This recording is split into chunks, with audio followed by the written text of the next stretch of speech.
გამარჯობათ, მე ვარ გოგა თირქია, ახასეფაშვილი, i+-ის გენერალური მენეჯერი. ჩვენ გესაუბრებით საქართველოს კონკურენციის სააგენტოს მიერ მიღებულ გადაწყვეტილებაზე, რომლის თანახმადაც საქართველოს კონკურენციის სააგენტომ 2016 წლის 19 სექტემბერს ვალერიან ცერცვაძის ყოფილი სააპელაციო სასამართლოს თავმჯდომარის კომპანიის i-ტექნიკის საჩივრის საფუძველზე დაიწყო მოკვლევა. მოკვლევაზე მიღებული გადაწყვეტილება 9 თვის გადაწყვეტილების შესახებ კახა უფრო დეტალურად გესაუბრებათ.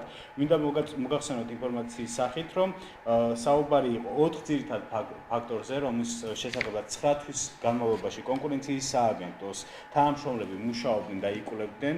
კონკრეტულად რა ფაქტებზე არის საუბარი, ამის შესახებ უფრო კონკრეტულად დეტალურად კახა გვეტყვის.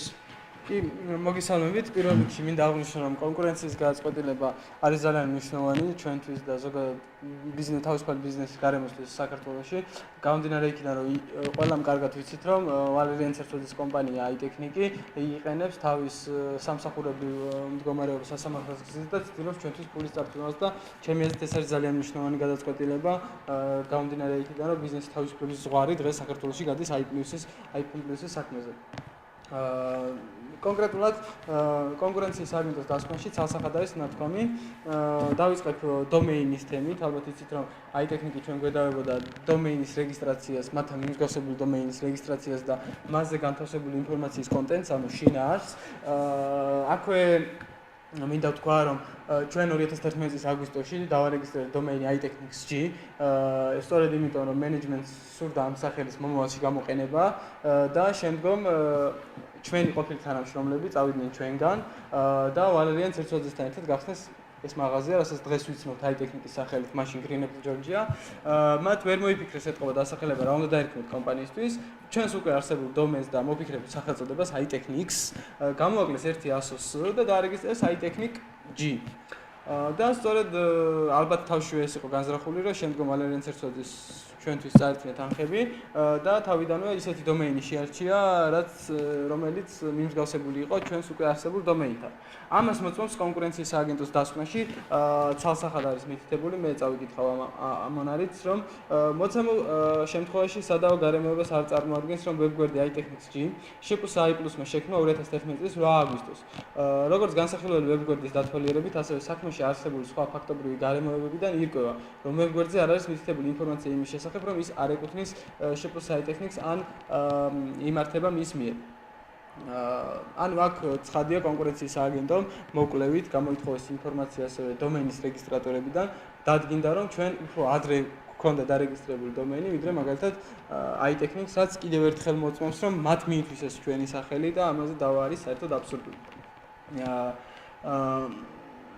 აღსანიშნავი ფაქტი არის, კახა დამატების სახით რომ დავამატოთ, რომ ეს დომეინი მნიშვნელოვანი თემა არის, გამომდინარე იქიდან, რომ დომეინზე i-ტექნიკმა სასამართლოში მოითხოვა 2011 წლიდან მოითხოვა ზარალის ანაზღაურება, რადგან როგორც ისინი ამბობდნენ, i+-ის i-ტექნიკის.g-ის სახელით ჩვენ ულახავდით მათ იმით, თუმცა როგორც კონკურენციის სააგენტომ სწორად დაასკვნა 2011 წლიდან მას ვერ ექნებოდა ვერანაირი მოთხოვნის საფუძველი, იმიტომ რომ მანამდე მას Greenapple Georgia ჰქონდა ერქვა და პატენტში ჰქონდა სახელი დაპატენტებული, კი ბატონო.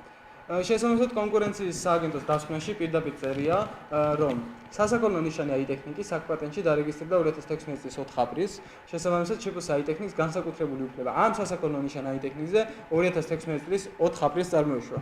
აქვე კონკურენციის სააგენტო ამატებს აღნიშნული გულისხმობს კომპანიის უფლებას მოახდინოს საკუთარი უფლებების დაცვა სასაქონლო ნიშანის შესახებ საქართველოს კანონით დადგენილ ფარგლებში. მინდა საზოგადოებას შევახსენო, რომ ჩვენს კომპანიას დაეკისრა 900.000 ლარის გადახდა.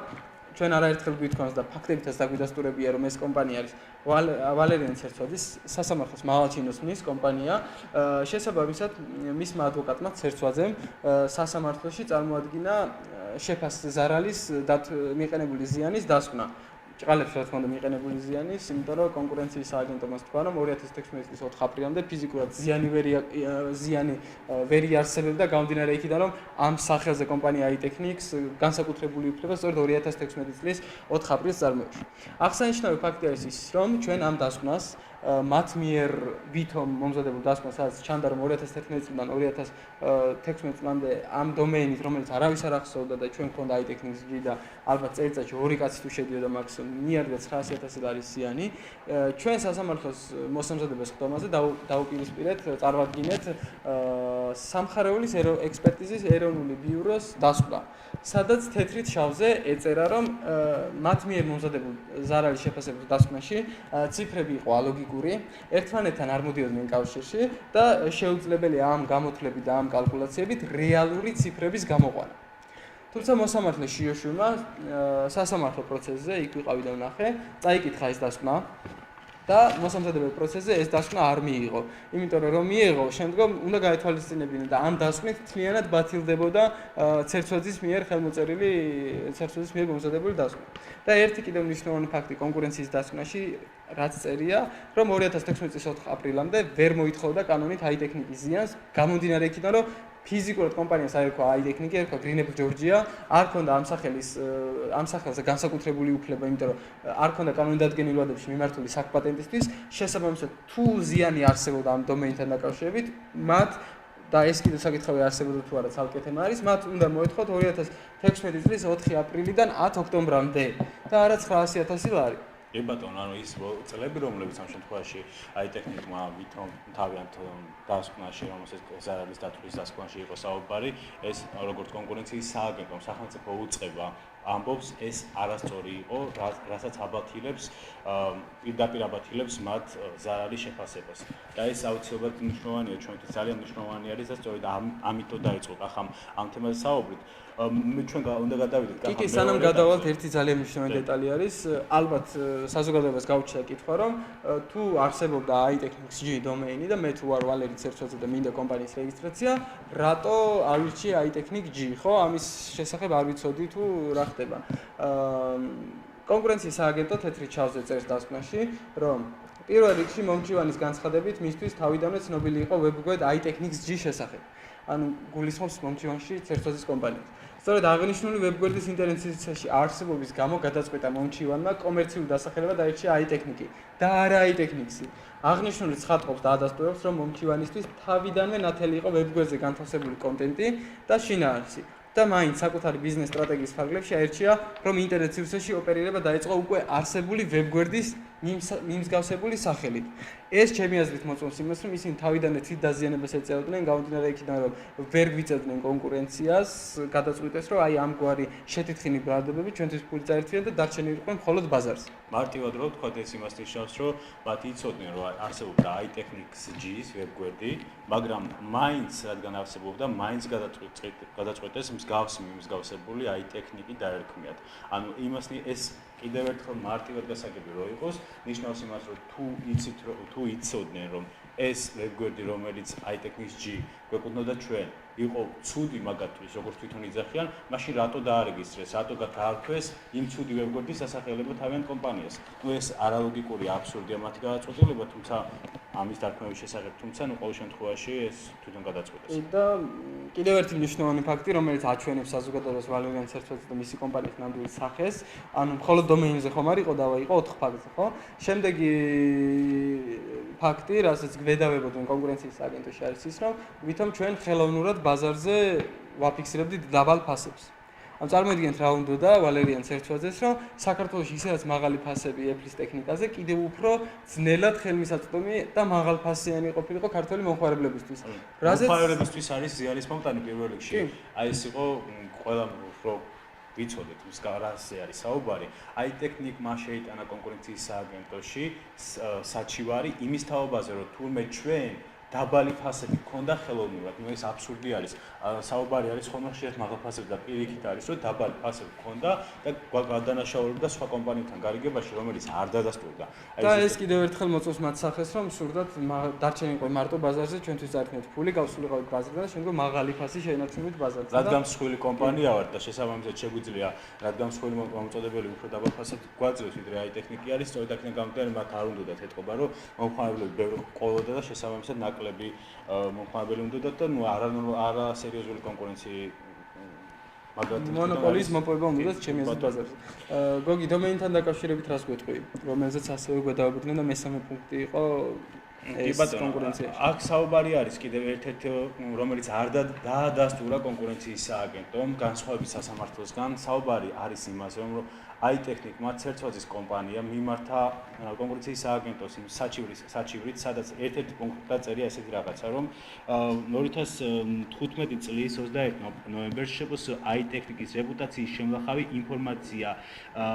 ინფორმაციის გავრცელებაზე იყო საუბარი, აქ კონკრეტულად რო დავაკონკრეტოთ რა ინფორმაციაზე არის კაფე საუბარი. ეს კიდევ ერთხელ ადასტურებს და ცხადატყობს მათ ნამდვილ სახეს. ანუ ნახეთ რა ხდება iTechnic-მა. iTechnic-ი შევიდა Facebook-ზე, შექმნა მათი ოფიციალური Facebook გვერდის მიმსგავსებული გვერდი, რომელსაც დაარქვა მიმსგავსებული სახელი.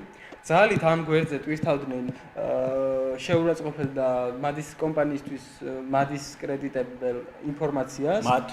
კი, მათთვის თვითონვე. შემდგომ ამ ყველაფერს ასკრინშოტებდნენ, მოყავდა სამხარეოს ეროვნული ბიუროდან აღმასრულებელი რომ ეს ყველაფერი დაიფიქსირებდნენ და ფაქტის კონსტატაცია გაეკეთებინათ და შემდგომ ეს ყველაფერი დაამატეს და ჩადეს საქმეში, რომ i+-ი ჩვენზე წერსო მადის კრედიტებელ განცხადებასო და 500.000 მოგვარ გამიძიანიო და მოდი ესეც მოთხოვთ, მაგრამ სასამართლოშიო და არ მგონია ჯერ ერთი ეს რომელიმე თამოყარე მოსამართლემ სერიოზულად აღიქვას, გამომდინარე იქიდან რომ სრულიად აბსურდი არის, ასევე არ მგონია რომ საზოგადოება ამის შესწრომაში შეიყვანა, იმიტომ რომ მე ვფიქრობ რომ ყველამ კარგად იცის Facebook-ი რა არის და როგორ შეიძლება მოგვერდების რეგისტრაცია და ეს დაწერა კონკურენციის სააგენტომ თეთრი ჩავზე რომ არ დასტურდება i+-ის მიერ კონკურენციის შესახებ ამ კანონის დარღვევა, გამომდინარე იქიდან რომ ეს გვერდები ჩვენ არ შეგვიქნება ბუნებაში, რაც ბუნებაში არ არსებობს კიდე რა დადასტურდება. სამხარეოლის ეროვნული ბიუროს მიერ გაკეთებული მოკვლევის თანახმად უბრალოდ ექსპერტიზული მოკვლევის თანახმად არ დადასტურდა ნამდვილად რომ ეს გვერდები რომელზეც არის საუბარი მიმსგავსებული გვერდები iTechnic-ის იყო ჩვენს მიერ გაკეთებული შესაბამისად კონკურენციის სააგენტომაც ამ შემთხვევაში არ დაადასტურა ეს ფაქტი და ბუნებრივია ეს ცხადყოფს და ნათელს იმას რომ ეს იქნებოდა iTechnic-ის მიერ შექმნილი გვერდი რომელიც თვითონ თავის კომპანიას ზიანის მომტანი უნდა ყოფილიყო იმიჯის კუთხით შემდეგ იმისთვის რომ სასამართლოში წასულიყო და სასამართლოს ეთქვა და დაებრალებინა ჩვენთვის იმისათვის რომ ზარალი ჩვენ აგვენაზღაურებინა რაც აბსურდი არის მაგრამ ყოველ შემთხვევაში ეს გააკეთეს. კიდევ ერთი მნიშვნელოვანი ფაქტი რომ კომპანია iTechnic-ი გვედავდა ჰაკერული შეტევით მის Facebook გვერდ გაუქმებას. გამომდინარე იქიდან რომ ისინი არ ღვევდნენ უხეშად Apple-ის სასაქონლო ნიშანს, პირიქით ჩვენ გვაყენებდნენ ეს ზიანს რომ თრუ ინფორმაციით მომხმარებლები მიეყავდათ თვითონ. ერქვათ iTechnic App Store თბილისი და სწორედ საქმეში ძდევს კონკურენციაში ეს წერილი, რომელიც Facebook-მა მიწერა მათ ვებ ადმინისტრატორს ან Facebook ადმინისტრატორს შაკო დემეტრაშვილს, რომ მათი Facebook-ი iTechnic App Store თბილისი გაუქმდა Apple-ის მოთხოვნის გამო გამომდინარე იქიდან რომ ისინი არ ღვევდნენ Apple-ის სასაქონლო ნიშნებს. ნახეთ შავი თეთრზე უწერია კონკურენციის სააგენტოს. მოპასუხე ანუ შეპოს i+-ი მიიჩნევა რომ არ არის სუბიექტი, რომელსაც შეუძლია ვებგვერდის გაუქმება. რამდენადაც ეს მხოლოდ Facebook Inc-ის ადმინისტრაციას ხელეწიფება. ამასთან გვერდის ეგრეთ წოდებული დარეპორტება ნებისმიერ პირს შეუძლია თუ არ არის მისთვის მისაღები ამა თუ იმ გვერდზე განთავსებული შინაარსი, რაც მოქალაქის მხრიდან სრულიად ლეგიტიმური ქმედება. ანუ ხაზი მინდა გავუსვა, თავიდან კონკურენციაში რომ დაიწყეს არჩელი ამბობდნენ რომ ჰაკერული შეტევებით გაგვიუქმეს გვერდიო. შემდგომ უკვე რომ მიხვდნენ რომ ეს იყო სასაცილო საზოგადოებისთვის და სისურელე გადააკეთეს და დაიწყეს თქმა რომ აიო მაგათმა დაგვირეპორტესო და ამიტომ გაგვიუქმდა გვერდიო. ხო ეგრე არის. და კიდევ მეორე ფაქტი, რახან ესენი ზიანს გვაყენებდნენ, ჩვენ ზიანს გვაყენებდნენ გამომდინარე იქიდან ქართველებმა ხა მოდი შევთანხმდეთ რომ იციან საქართველოში App Store არ არის, მაგრამ ბევრი უცხოელი მიდიოდა iTechnic-ში, იმიტომ რომ შეცდომაში შედიოდა ხო ამ დასახელებით. ჩვენ თქვით რომ ეს იყო iTechnic-ის ყალბი გვერდი, ხო? და ამაზეც გვედავდა iTechnic-ი რომ როგორ გთქვესო რომ ეს გვერდი ყალბი იყო, თუმცა ამაზეც კონკურენციამ დაწერა პირდაპირ, აი მე შემიძლია ამოვიკითხო, რაც შეეხება შეპოს i+-ის მიერ ტერმინ ყალბ Apple Store-ის გამოყენებას, აღნიშნულთან დაკავშირებით მნიშვნელოვანია მხარეთა პოზიციების და მათ მიერ წარმოქმნილი მტკიცებულების დეტალური შეფასება. ესე იგი ეს არის კი, აი აქ წერია ზუსტად ნახე, სააგენტო ისე არის არგუმენტაციას და მიიჩნევს ტერმინი ყალბი Apple Store-ის შეპოს i+-ის ინტერნეტ პოსტში მიემართებოდა Apple-ის ინტელექტუალური საკუთრების არაავტორიზებული გამოყენების გამო Facebook გვერდის გაუქმების რეალურ ფაქტს, რაც დაადასტურა Facebook Inc-ის ადმინისტრაციამ, შესაბამისად ამ ინფორმაციის გავრცელება არ წარმოადგენდა ცრუს. ამდენად აღნიშნულ ქმედებაში არ იკვეთება კონკურენციის შესახებ რომელიმე მუხლის, თუნდაც მე-11 მუხლის მეორე ტერცია პუნქტის დარღვევა. ეს დაწერა პირდაპირ კონკურენციის სააგენტომ.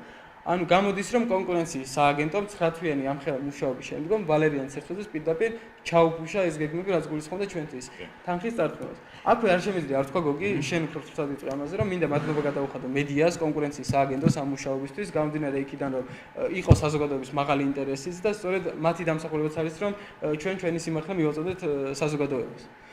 ერთადერთი უბრალოდ რაც დარჩა მნიშვნელოვანი არის ის, რომ კონკურენციამ თქვა რომ დომეინთან დაკავშირებით, როცა ვითომ ეს ზარალი, რომელზეც თავში ვისაუბრეთ, დათვლილი არის 2011 წლიდან 2017 წლის 2016 წლის 10 ოქტომბრამდე არის აბსურდი და კონკურენციამ შავი თეთრზე დაწერა რომ თუ რაიმე უფლება ექნებოდა აიტექნიკს ამ დომეინზე, ხომ?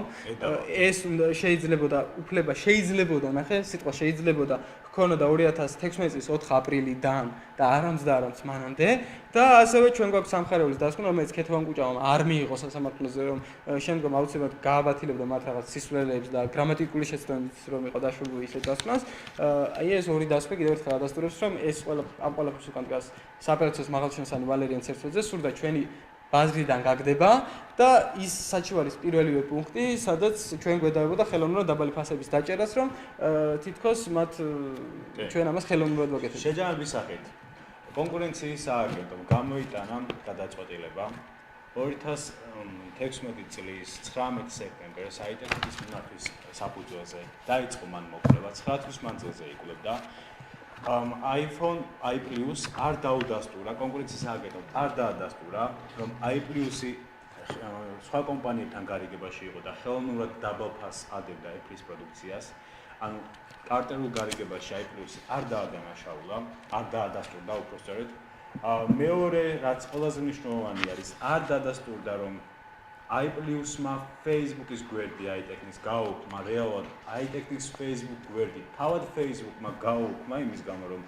iTechnics არ ღვევდა Apple-ის სასაქონლო ნიშანს მესამე რაც მნიშვნელოვანი არის არ დაადასტურა კონკურენციის სააგენტომ რომ შეფასო i+-ის მიერ შეფასო iTechnics ფოლოებაში არსებული Facebook გვერდების გაუქმების შესახებ კონკურენციის კანონი დაიღვა იმის გამო რომ აქ საუბარი არის რომ მათყორა iTechnics და ასევე მეორე არის iTechnics Georgia არ დასტურდება რომ i+-ის მიერ არის შექმნილი და ერთ-ერთი მნიშვნელოვანი მეოთხე რომელზეც არის კონკურენციის სააგენტომ არ დადასტურდა ესეთი რაღაცა რომ ზარალი რომელიც მათი თქმით ზარალი უნდა დათვლილიყო 4 აპრილიდან თუ იარსებობდა ზარალის არჩევნებში. ეს 2016 წლის. და კიდევ ერთი მნიშვნელოვანი ფაქტი, რომელიც ჩემი აზრით ნათლად გვაჩვენებს სასამართლოს რამდენად მიკერძოებული იყო, რომ ნახე რაც წერს კონკურენციის სააგენტო.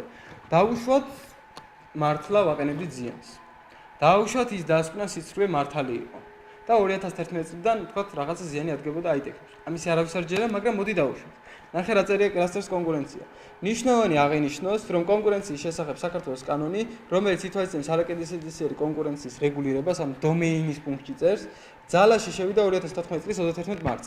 შესაბამისად, სასამართლო ვერანაირად ვერ დაგვაკისრებდა სულ რომ მართლები იყვნენ 2014 წლის 31 მარტამდე რაიმე სახის ზიანს ვერ დაადგენდა გამომდინარე იქიდან რომ კანონი ამ კუთხით ფიზიკურად არ არსებობდა და კიდევ ერთი პატარა მნიშვნელოვანი რომ კონკურენციის სააგენტომ თქვა რომ დაევალა შეფასო i+ მეხუთე პუნქტით გათვალისწინებდა დარღვევის აღმოფხვრა გულისხმობენ დომეინზე რომ ერთადერთი კონკურენციის სააგენტომ რა რეკომენდაციას მოქცა ის არის რომ ვებ გვერდის ერთ-ერთ ზედა კუთხეში მომხმარებლისთვის ადვილად აღქმადი ბანერის განთავსების გზით რომ მიუთითოთ რომ ეს ჩვენი დომეინი არ არის კავშირში კომპანია iTechnics-თან.